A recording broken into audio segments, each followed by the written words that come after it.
The other thing, your book very bravely, and I say brave only because of the environment sometimes we're surrounded by, where they talk about sex as a taboo topic.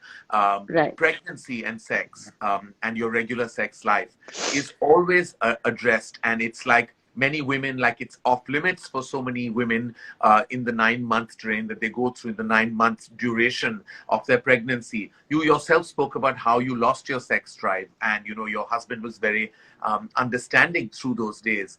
Now, what is it, the notions that surround a sex life during a woman's pregnancy, and then what does a woman feel herself? Can you expand on that and express to everyone watching today? I think that again, people just feel like, okay, I mean, if when you're pregnant, they don't realize the kind of, like you said, moods, emotions, feelings, what you actually feel about yourself. That's so important. Right. Some days I would feel super like amazing and sexy and feel like, oh Yeah. my God, I'm looking so, like hot with this Yeah. belly and I feel amazing. And like, I would tell Seth that, I'm Right. feeling really amazing. Or he would say, like you're looking beautiful. But there were times like in, post like 6, 7 months where I felt like of course I was exhausted and I couldn't get myself, to like get Yeah. up sometimes in the morning. But Yeah. sometimes you're just like, it's just a feeling of repulsion, you're just like in a Yeah. mental state where you just, don't know what to think. Right. And it's so, like I said, it's so important to have a supportive man. And Yes. most men should not put pressure on their wives to A, Yeah. look beautiful while they're Yes. pregnant, B, feel they're any less Yes. than, like when they're Exactly. not pregnant.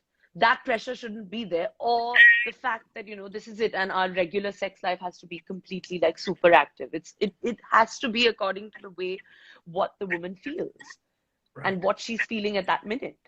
And Right. if your husband doesn't understand that, then how can he be the father of your child? How can he probably not? I mean, he has to love you in every form, aspect, every way.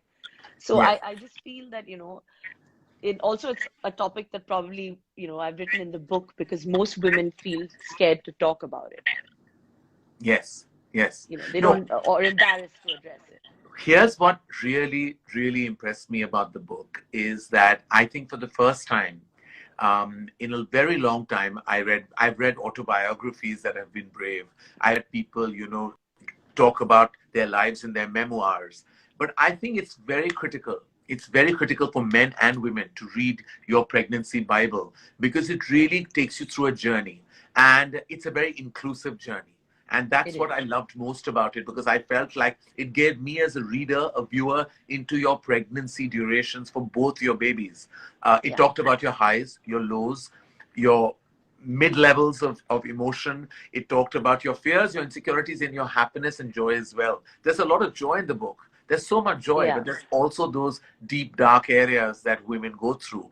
And from what I Hmm. understand, Kareena, what you're basically the crux of what you've told us so beautifully is that it's so individualistic and every decision has to be yours because you are the master and mistress of that decision. Whether it Yeah. comes to your breastfeeding, it comes to your personal sex life, it comes to your decision to opt for a cesarean or not, whether it's advised or not by the doctor, it's your own. Whether you choose to be active, you choose to be inactive, you choose to, I mean, you can only say like, yes, you recommend a dietitian, yes, you recommend a trainer, but if you can't for various reasons not have those by your side, Yeah. then you have to do what's best for yourself. And what my last question really in this turf is like, how do you block all the noises? Because there is everybody has advice to give when it comes to pregnancy. Yeah. It's your family, your friends, everybody will tell you how to handle this or handle that, do this, do that, go there, go there. How do you block that noise and do your own thing? How does Kareena Kapoor Khan do that?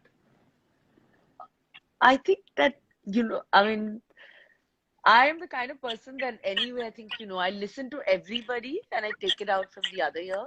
Suno I sabki do what karo I apni. think. Huh. That is the way I live my life.